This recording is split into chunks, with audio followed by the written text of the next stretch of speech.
আগামীতে ডলারের দাম বাজার ভিত্তিক করার চাপ বাড়বে। এপ্রিলে দেশে আসছে আন্তর্জাতিক মুদ্রা তহবিল IMF এর মিশন।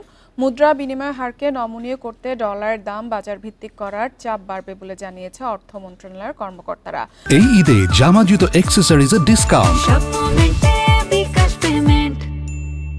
IMF এর ঋণ কর্মসূচির চতুর্থ ও পঞ্চম কিস্তির অর্থ ছাড়ের আগে এপ্রিলে দেশে আসছে প্রতিনিধি দল। সংস্থাটির এক প্রতিবেদনে জানানো হয়, আগামী জুনে বাংলাদেশের জন্য চতুর্থ ও পঞ্চম কিস্তির অর্থ একসঙ্গে ছাড় দেওয়া হবে। এ সময় বাংলাদেশের জন্য $1.3 বিলিয়ন ছাড় করা হবে। এবারের মিশনেও বিনিময় হার আরও নমনীয় করা সহ রাজস্ব আয় বাড়ানোর বিষয়টি গুরুত্ব পাবে। অর্থ মন্ত্রণালয়ের কর্মকর্তারা জানিয়েছে, ডলারের দাম আরও বেশি বাজার ভিত্তিক করতে চাপ বাড়াবে IMF। এদিকে মূল্যস্ফীতি বেড়ে যাওয়ার শঙ্কায় এখনই ডলারের দাম পুরোপুরি বাজার ভিত্তিক করতে চাইছে না বাংলাদেশ ব্যাংক।